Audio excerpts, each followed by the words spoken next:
Avant l'intervention de Maître Akeremona, nous allons intercaler le représentant de l'Alliance des forces progressistes. Je pense qu'il est dans la salle. Il n'est pas là? Oui. Ouais, il va vous dire quelques mots. Monsieur Alain Moutapam. Bien, mesdames et messieurs, merci de recevoir mes bienveillantes civilités. Je suis en effet le représentant de l'AFPA à Paris, en France précisément. Ce soir, que dois-je vous dire?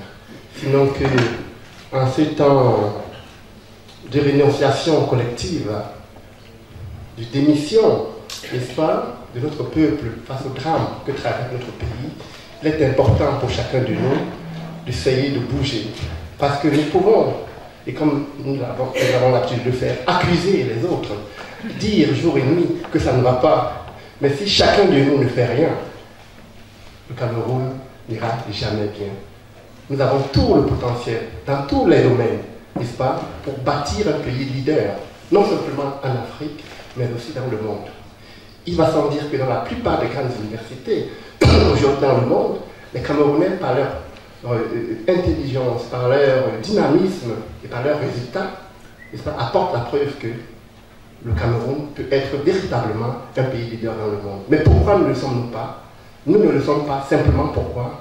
C'est à cause des démissions des uns et des autres. Chacun de nous se contente de dire ça ne va pas, ça ne va pas, ça ne va pas. Mais si nous nous contentons simplement de dire que ça ne va pas, et que jamais ensemble nous nous mettons, que nous ne mettons pas ensemble, n'est-ce pas, nos intelligences pour constituer l'intelligentsia, ce qu'on appelle le génie de l'intelligence collective, comme le faisait le père, n'est-ce pas, dans l'Afrique ancienne, il va sans dire que nous continuerons à marcher sur place. Le temps est donc venu, n'est-ce pas, de mettre ensemble nos intelligences autour du président Akeremona pour, n'est-ce pas, imaginer, pour rêver d'un Cameroun nouveau. Nous pensons que nous en avons les moyens. Nous pensons que nous pouvons le faire. Mais pour le faire, il faut que chacun de nous puisse apporter sa contribution. C'est mon discours ce soir avec vous. Je vais en profiter donc également pour dire un petit poème que j'ai écrit, n'est-ce pas, pour exprimer tout le malheur, tout le mal que j'ai, n'est-ce pas, de voir notre pays dans cette condition-là, dans cette situation. C'est le cri de l'immigré. Mangaïbe yo mabondo yamao, mangaïbe yo mabondo yamao, mangaïbe yo mabondo yamao adolome, mangaïbe yo mabondo yamao, mangaïbe yo mabondo tabnamo, mangaïbe yo mabondo tabnamo, mangaïbe yo mabondo tabnamo adolome, mangaïbe yo mabondo tabnamo. Donnez-moi la possibilité de rentrer dans mon pays si changé. Donnez-moi la possibilité de rentrer dans ce pays devenu le sombre dépotoir des intelligences méticuleusement délitées. Donnez-moi la possibilité de retrouver mon identité dans un pays à l'élite incroyablement réservée.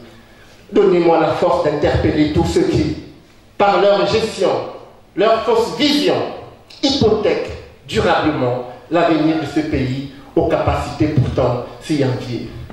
Donnez-moi la force d'interpeller tous les champions de la prévarication systématisée, tous les champions de la démocratie truquée, tous les champions des élections faussées.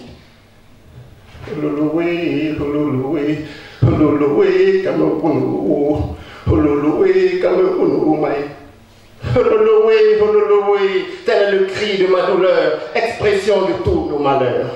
Car j'entends des pleurs, j'entends des cris, j'entends de lugubres sons de voix en agonie. J'entends le battement renouvelé des vagues de la Méditerranée sur des pirogues déroutées. J'entends d'ici tous ces cris étouffés d'un désespoir finissant. J'entrevois des corps de femmes, de jeunes et de vieilles gens, loin de l'heure. Cette fois, c'est sans l'heure, c'est leur dernière demeure. Qui se souviendra de Moussa? Qui se souviendra de Kéré, Tata Sissi, Sita Bibi? Qui comblera le désespoir de leurs parents et enfants laissés sur terre? Qui essuiera leurs larmes? Qui apaisera leur cœur? Qui leur contera ce drame? Au pied de la sépulture imaginaire de ces disparus amers, la nature écrira avec des mots liminaires, mort pour la vie, mort en cherchant leur survie. Hey yo! Pour tous ces malheureux. Hey yo! Pour tous ces déshérités. Hey ya! Pour vous insoucieux. Donnez-moi la force d'interpeller vertement tous les responsables de ces malheurs, retranchés dans les châteaux et insensibles à nos mots. Donnez-moi la force de leur dire que leurs actions seront jugées et les coupables verront leur nom gravé au panthéon de l'infamie afin que nul n'en oublie. Enlevez maintenant mes vieux pouvoirs de voir. Enlevez maintenant ma conscience et puissance de s'émouvoir, car le spectacle qu'offrent nos sociétés délabrées aux yeux du monde n'est plus du domaine du respectable, du supportable.